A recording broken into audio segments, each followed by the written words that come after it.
On June 19, 1996, 17-year-old George Colazzo was murdered in the South Bronx. Two eyewitnesses looked at mugshots and identified the same man as the murder suspect. We have witnesses. Once someone picks them out, they pick them out. Richard Rosario, then a 20-year-old husband and father of two.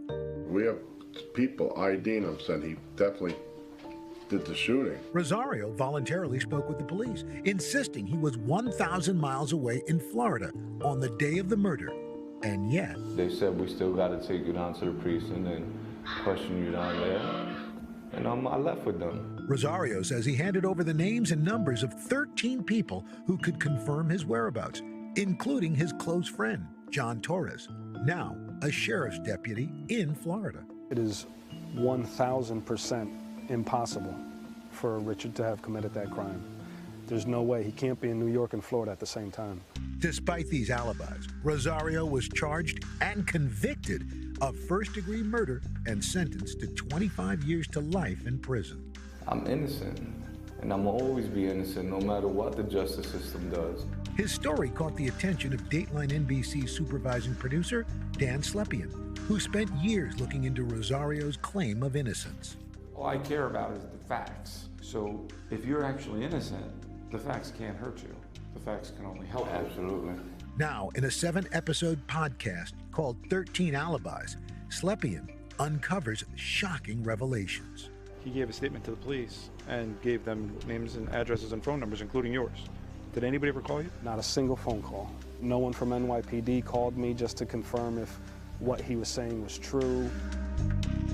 It seems unbelievable. Dateline NBC supervising producer Dan Slepian joins us now, along with John Torres, one of Richard Rosario's 13 alibi witnesses. Guys, good morning. Thanks for joining us. Thanks for having us. So, Dan, you started investigating this in 2014, covering it for Dateline, and you speak with these witnesses. You must have been kind of incredulous that this was an issue when you've got 13, including a sheriff's deputy, who say he was someplace else. Exactly. I mean, that was the first thing that really surprised me about this, was the sheer number of witnesses. 13 seemed like a lot to me.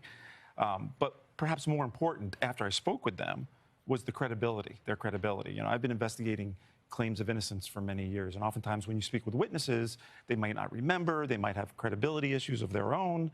But on Richard's list of witnesses, the first one was John Torres, and that was the first guy I spoke to. And when I did, as he'll tell you in a second, he had a very specific reason as to why he remembered, like the other alibi witnesses, that Richard was down there. And so that really raised the ante for me, because one of two things was true.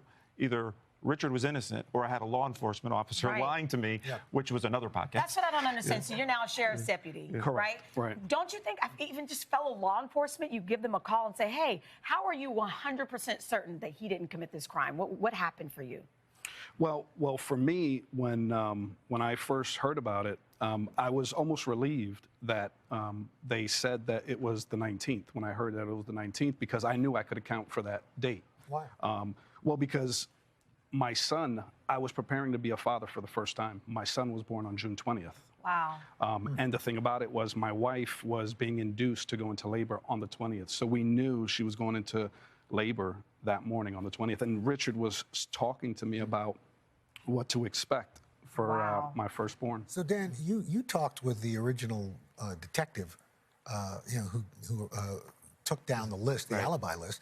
What did he tell you? Well, yeah, after I spoke with the alibi witnesses, they all told me that no one from the NYPD or the DA's office or anybody ever called them.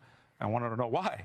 So I looked at Richard's list of 13 alibi witnesses, and I looked at the signature at the bottom of the detective who took that statement. He was not the lead detective. He was part of the team, and he let me record our interview, and I went and spoke with him, and he said when he found out, and I told him no one ever spoke with these people, he was surprised. And I think his exact quote was, if that wasn't done, I think something was left out.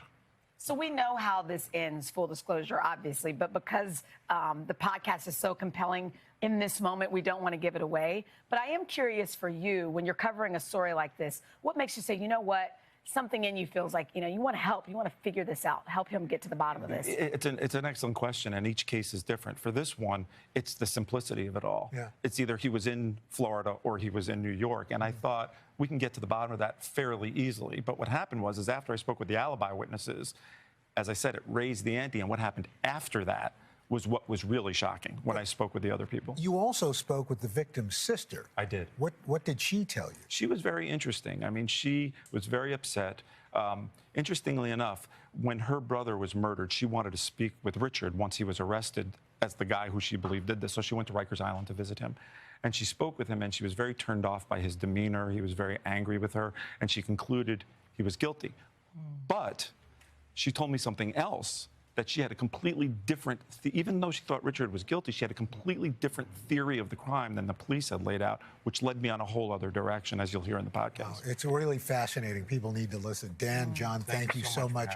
The Richard Rosario case being chronicled in the brand new Dateline NBC podcast, 13 Alibis, which you can find on any podcast platform. Don't listen alone. We'll be right back.